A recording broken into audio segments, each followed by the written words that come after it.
Hello friends, मैं संदीप बत्री आपका अपने YouTube चैनल कैरियर पॉइंट की ऑनलाइन क्लासेस में स्वागत करता हूं। सबसे पहले चैनल को सब्सक्राइब करें, वे बेल आइकन दबाना ना भूलें ताकि रेगुलर वीडियोस की नोटिफिकेशन आपको मिलती रहे। वीडियो को ज़्यादा से ज़्यादा शेयर करें, वे लाइक करें ताकि नर्सिंग प्रोफेशन के जितने भी स्टूडेंट्स हैं वे हमारे प्लेटफॉर्म के साथ जुड़ सकें और उन्हें भी घर बैठे हमारा छोटा सा प्रयास पहुंच सके। आज का अपना टॉपिक है ब्रेस्ट फीडिंग। ब्रेस्ट फीडिंग के अंदर से जो भी आज मैं कंटेंट्स करवाऊंगा उससे बाहर एग्जाम्स के अंदर आपका कोई भी क्वेश्चन पुट अप नहीं होगा। जरा टॉपिक को ध्यान से समझिएगा। ब्रेस्ट फीडिंग आफ्टर डिलीवरी कब स्टार्ट करते हैं। नॉर्मल डिलीवरी की बात कर ली जाए तो कब, with in 1 hour after birth के 1 घंटे के अंदर ही क्या कर देना चाहिए, ब्रेस्ट फीडिंग स्टार्ट कर देना चाहिए। कौन सी कंडीशन में, नॉर्मल डिलीवरी की कंडीशन में। जान लेते हैं नॉर्मल डिलीवरी।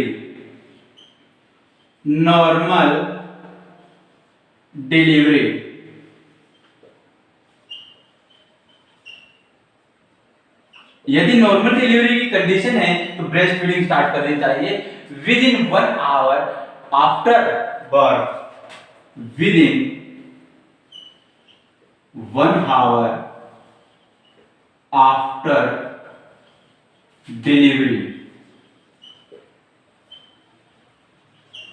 सेकेंड वन, यदि बात कर ली जाए सिजेरियन सेक्शन, यदि सिजेरियन सेक्शन के द्वारा बेबी क्या हुआ है, बोर्न हुआ है, तो उसके अंदर ब्रेस्ट फीडिंग कब स्टार्ट करनी चाहिए, आफ्टर 3 to 4 आवर्स, 3 से 4 घंटे के बाद क्या करनी चाहिए भाई, ब्रेस्ट फीडिंग स्टार्ट करनी चाहिए। सिजेरियन सेक्शन के केस में breast feeding start after 3 to 4 hours. 3 to 4 hours के बाद क्यों करते हैं, ऐसा क्यों करते हैं, क्योंकि सिजेरियन सेक्शन के दौरान क्या होता है, एनेस्थेसिया दिया जाता है। जो एनेस्थेसिया देंगे वो क्या होगा, ब्लड के साथ मिक्स होगा। मिक्स होने के बाद मिल्क में क्या हो जाएगा, कुछ न कुछ अपना इफेक्ट जरूर छोड़ेगा। यदि हम 3 से 4 घंटे से पहले बेबी को ब्रेस्ट फीडिंग करवाते हैं तो बेबी का क्या होगा, अनकॉन्शियस होने के चांसेस इंक्रीज हो जाएंगे और क्या हो सकता है, बेबी की डेथ भी हो सकती है। इसलिए सिजेरियन सेक्शन में कब करवाते हैं भाई, 3 to 4 आवर्स के बाद क्या करवाते हैं, ब्रेस्ट फीडिंग करवाते हैं।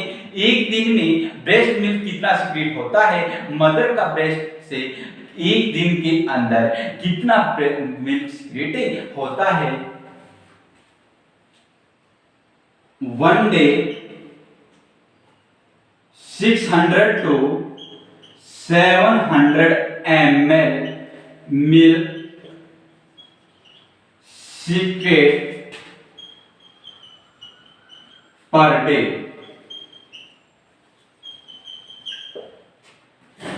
एनर्जी प्रोवाइड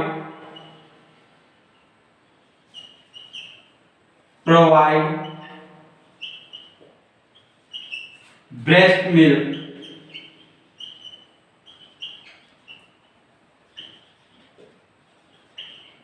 जो ब्रेस्ट मिल्क होगा वो एनर्जी प्रोवाइड करवाएगा कितने टाइम तक, 2 to 3 hours. 2 to 3 hours. Next one, energy provide formula milk. कौन सा milk, formula milk.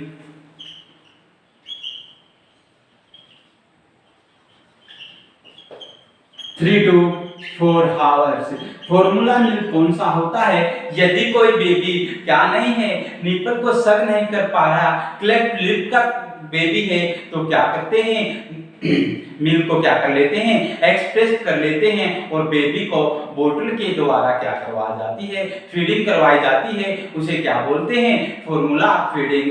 Formula feeding के दौरान बच्चे को एक टाइम पे कितने ml मिल्क देना होता है, 30 ml। कितना भाई, 30 ml। 1 formula feeding, 1 formula feeding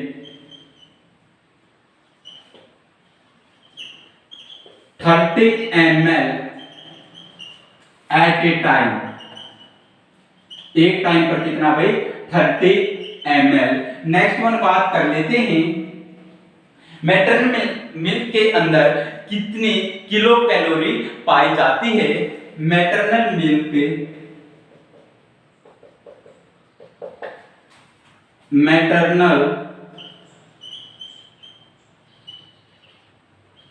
milk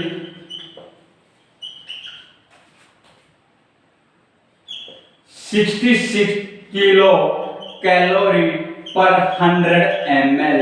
100 ml के अंदर 66 किलो कैलोरी प्रेजेंट होती है मदर के मिल्क के अंदर। नेक्स्ट वन बात कर लेते हैं, ड्यूरेशन ऑफ ब्रेस्ट फीडिंग। कितने टाइम तक ब्रेस्ट फीडिंग करवानी चाहिए? Duration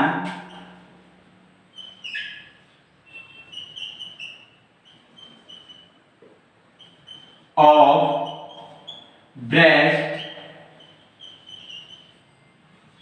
feeding 15 to 20 minutes. कितने टाइम तक भाई? 15 to 20 मिनट्स। नेक्स्ट वन जान लेते हैं, frequency.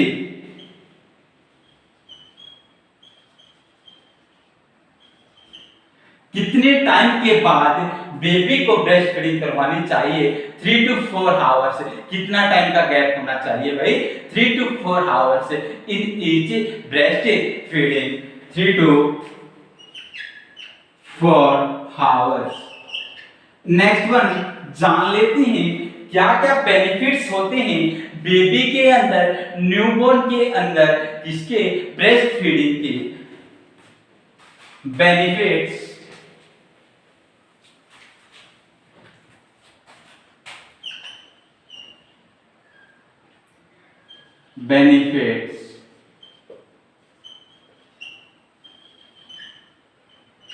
Newborn.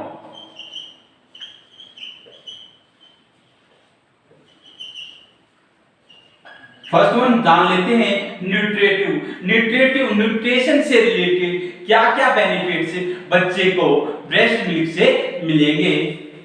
Nutritive benefits.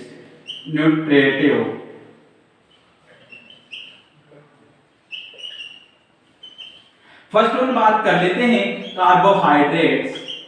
Carbohydrates के अंदर क्या होगा? Lactose sugar present in breast milk. कौन सा शुगर प्रेजेंट होगा? Lactose sugar.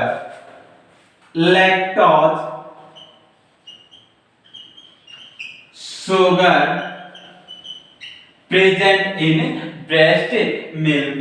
तो क्या होगा?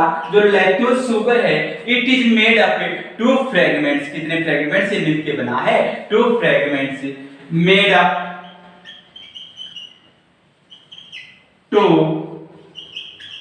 फ्रेगमेंट्स।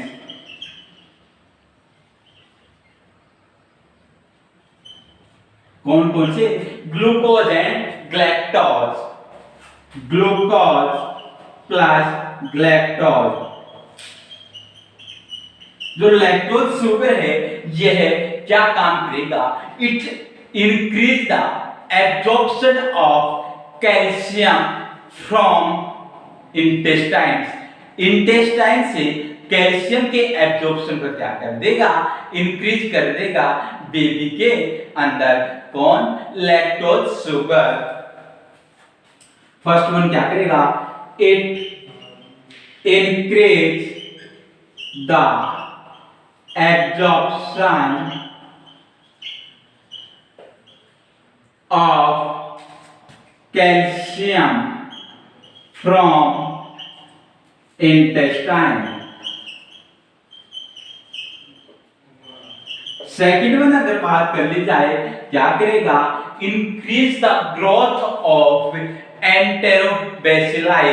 किसकी ग्रोथ को इंक्रीज करेगा? एंटेरोबैसिलाई। It increase the growth of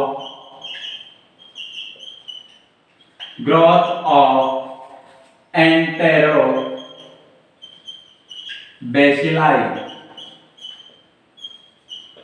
एंटेरोबैसिलाई क्या है? It is the normal flora of intestine. Enterobacilli को क्या बोला जाता है? Normal flora of intestine. It is normal flora of intestine. ये किसके बारे में जाना? कार्बोहाइड्रेट के बारे में जाना।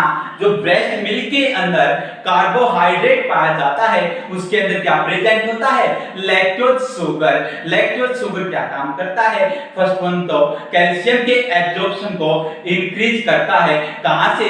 इंटेस्टाइन से। सेकंड वन क्या करता है? जो एंटेरोबैसिलाई है उसकी ग्रोथ को ज्यादा से ज्यादा बढ़ा देता है। नेक्स्ट वन जान लेते हैं प्रोटीन। कौन कौन से प्रोटीन ब्रेस्ट मिल्क के अंदर प्रेजेंट होते हैं?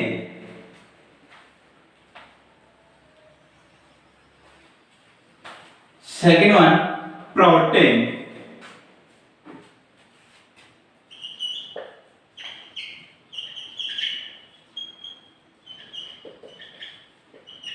फर्स्ट वन कौन सा protein? Lacto albumin. Lacto albumin. Second one is lacto globulin. Amino acids की बात कर ली जाए, कौन कौन से अमाइनो एसिड्स प्रेजेंट होते हैं ब्रेस्ट मिल्क के अंदर? Amino acids, amino acid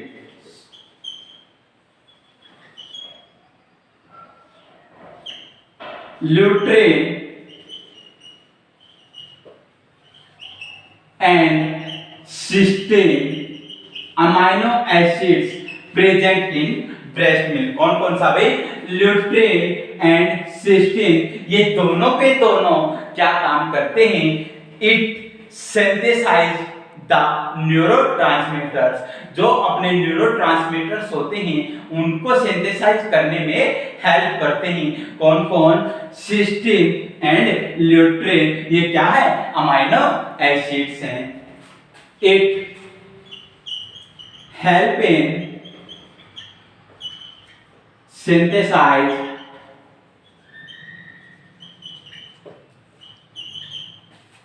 of neurotransmitters।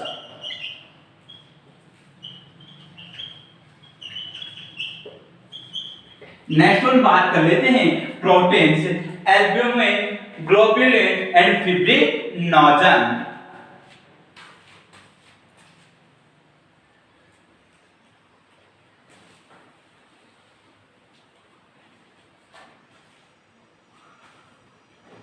Albumin क्या काम करता है? It maintain the oncotic and osmotic pressure. Osmotic और ऑनकोटिक प्रेशर को मेंटेन करता है। कौन? एल्बुमिन। इट मेंटेन द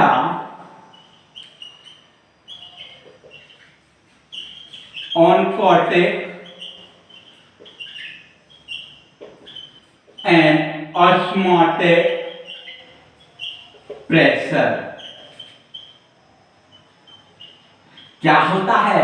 एक ब्लड प्रेशर होता है जिसको बीपी बोलते हैं। जो प्रेशर ब्लड के द्वारा ब्लड वेसल्स पर लगाया जाता है उसे क्या बोलते हैं? ब्लड प्रेशर बोलते हैं। नेक्स्ट वन ऑनकोटिक प्रेशर किसे बोलेंगे? जो प्रेशर प्लाज्मा प्रोटीन्स के द्वारा, एल्बुमिन, ग्लोबुलिन, फिब्रिनोजेंस के द्वारा, मोस्ट कॉमन किसके द्वारा? एल्बुमिन के द्वारा ब्लड वेसल्स की वॉल्स के ऊपर लगाया जाएगा, उसको कौन सा प्रेशर बोलेंगे? Oncotic pressure. ऑस्मोटिक प्रेशर किसे बोलेंगे? जो प्रेशर क्रिस्टलाइन के द्वारा, जैसे सोडियम, पोटासियम, मैग्नीशियम, क्लोराइड, अपने जो भी इलेक्ट्रोलाइट्स होते हैं क्रिस्टलाइन्स के द्वारा प्रेशर ब्लड वेसल्स की वॉल्स के ऊपर लगाया जाएगा, उसको कौन सा प्रेशर बोलेंगे? Osmotic pressure. ऑनकोटिक किसे बोलेंगे? जो प्रेशर प्लाज्मा प्रोटीन्स के द्वारा ब्लड वेसल्स की वॉल्स के ऊपर लगाया जाएगा, उसे क्या बोलेंगे? Oncotic pressure. Second one, globule क्या काम करता है भाई? It help in synthesis of immunoglobulin। Immunoglobulin का सिंथेसाइज करने के लिए कौन रिस्पॉन्सिबल है? ग्लोबुलिन। कौन भाई? ग्लोबुलिन।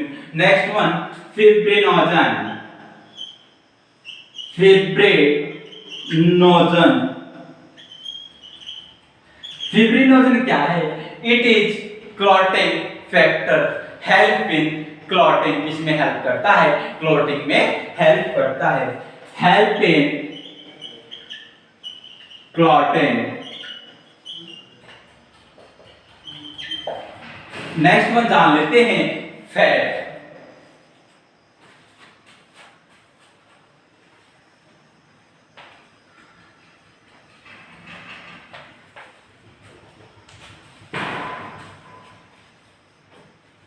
बात कर ली हमने कार्बोहाइड्रेट्स व प्रोटीन के बारे में, जान लेते हैं fat.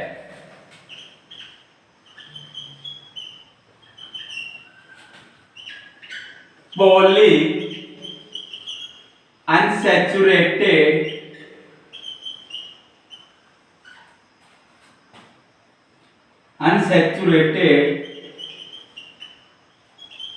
Fatty acid, it help in myelination of nerve। Myelination क्या होता है? Synthesize of myelin sheath. Myelin sheath को सिंथेसाइज करने के लिए कौन रिस्पॉन्सिबल है?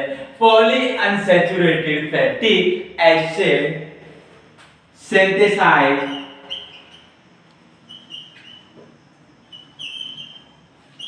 Of myelin sheet.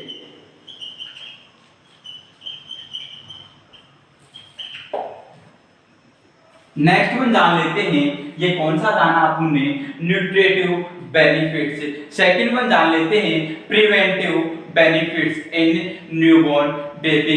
प्रिवेंशन कौन कौन सी प्रिवेंशन ब्रेस्ट मिल्क के अंदर प्रेजेंट होती हैं जो कि बेबी को प्रिवेंट करते हैं? First one, immunoglobin A.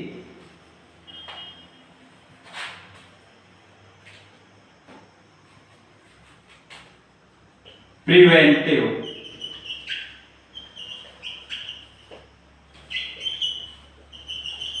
First one IgA, immunoglobin A present होती है ब्रेस्ट मिल्क के अंदर या जितने भी बॉडी के अंदर सिक्रीशंस होते हैं सभी के अंदर कौन प्रेजेंट होता है? इम्यूनोग्लोबिन ए। चाहे अपनी स्लाइवा हो, इंटेस्टाइन या स्टमक के जितना भी क्या हो फ्लूइड हो, उसी के अंदर क्या पाया जाएगी? इम्यूनोग्लोबिन ए। ये क्या करती है? प्रिवेंट करती है बेबी को किससे? इन्फेक्शन से। It prevent from infection. Second one is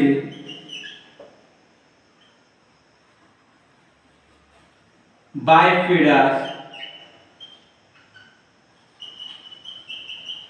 factor. Bifidus factor क्या होता है? यदि किसी केस के अंदर अपनी जो नॉर्मल फ्लोरा है इंटेस्टाइन की डिस्ट्रॉय हो जाती है तो उस केस के अंदर बेबी को क्या प्रोवाइड करते हैं? प्रीबायोटिक। क्या देते हैं भाई? Prebiotic.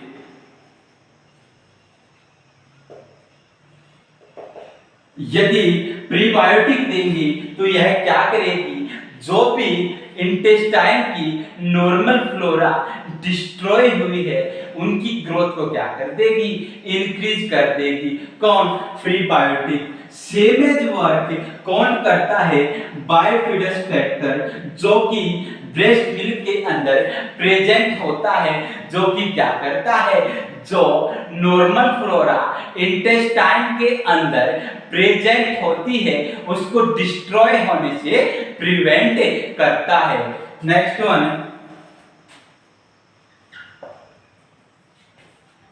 लैक्टेन।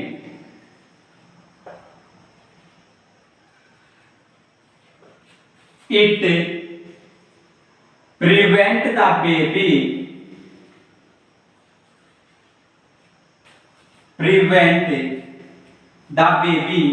from enterobacterial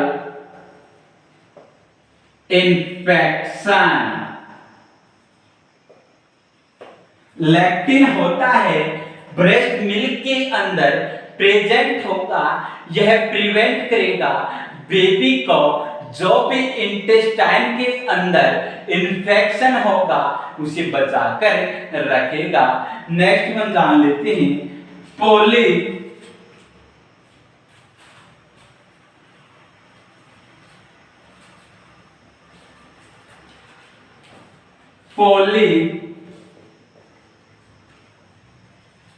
amino benzoic acid. Poly amino benzoic acid क्या करेगा? It prevent the newborn baby from malaria. Malaria से बचाने के लिए कौन रिस्पॉन्सिबल होता है? Poly amino benzoic acid. It prevent the baby from malaria।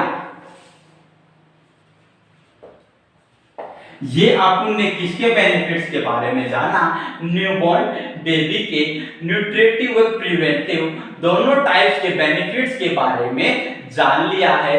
अब जान लेते हैं मदर्स के बेनिफिट्स के बारे में।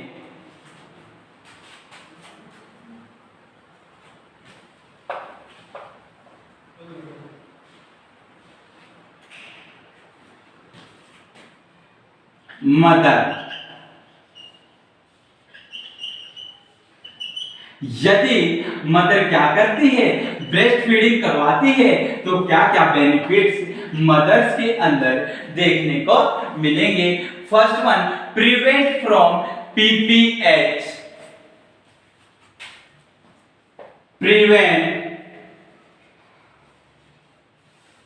From PPH. पोस्टपार्टम हेमरेज से क्या होगा? प्रिवेंट होगा। जब क्या होगा? मदर ब्रेस्ट फीडिंग करवाएगी। पोस्टपार्टम हेमरेज का पीरियड कब से कब तक होगा? After delivery to 42 days. कब तक भाई? डिलीवरी से लेकर 42 डेज का जो टाइम पीरियड होगा उसे क्या बोलेंगे?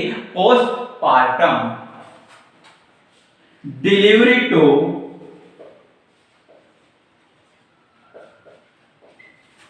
42 डेज। ऐसा क्यों होगा?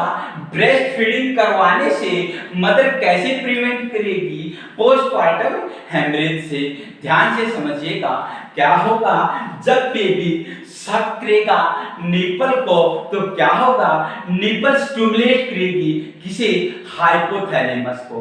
हाइपोथैलेमस क्या करेगा, हाइपोथैलेमस एक्ट करेगा पोस्टीरियर पिट्यूटरी पे। किस पे भाई, पोस्टीरियर पिट्यूटरी पे। पोस्टीरियर पिट्यूटरी पे एक्ट करने के बाद पोस्टीरियर पिट्यूटरी रिलीज करेगी किसे, ऑक्सीटोसिन को। किसको भाई, oxytocin. Baby suck the nipple, तो स्टिमुलेट होगा कौन, हाइपोथैलेमस।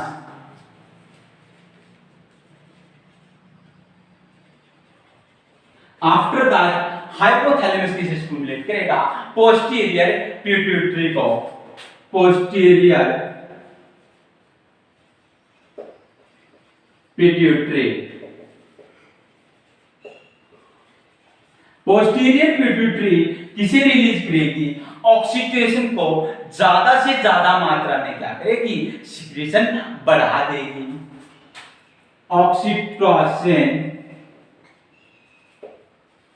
रिलीज, ऑक्सीटोसिन एक्ट करेगा फर्स्ट वन ब्रेस्ट के अंदर पाए जाने वाली मायो एपिथेलियम से सेल्स के ऊपर, सेकेंड वन किसके ऊपर, यूट्रस के ऊपर। किसके ऊपर भाई, यूट्रस के ऊपर। फर्स्ट वन किसके ऊपर, myo epithelium cells, second one is uterus।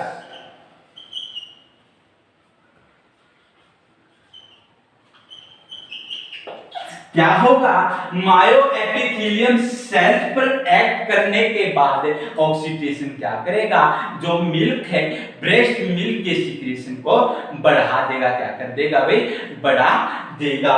Second one यदि बात कर ले जाए यूट्रस, यूट्रस में क्या होता है, यूट्रस के अंदर जो मिडल लेयर होती है मायोमेट्रियम, कौन सी भाई, मायोमेट्रियम।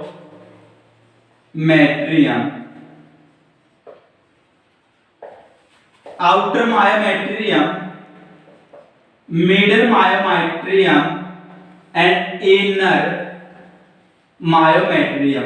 जो मिडल मायोमेट्रियम होती है इसके अंदर फिगर ऑफ 8 मसल फाइबर्स पाई जाती हैं।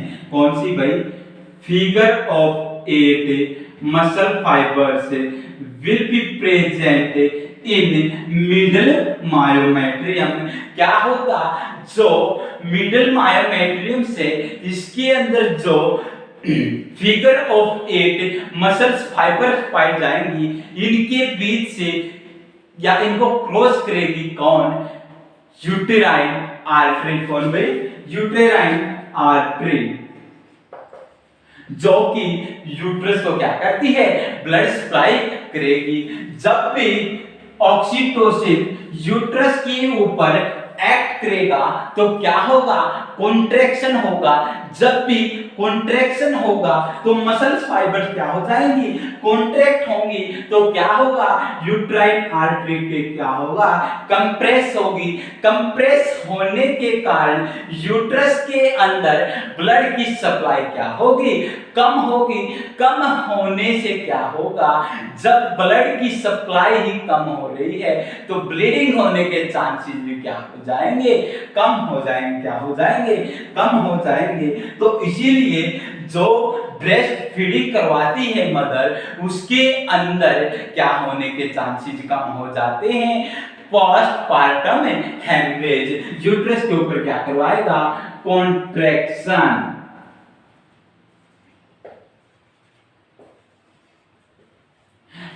बीपीएच का मोस्ट कॉमन कॉज क्या होता है, एटोनिक यूट्रस।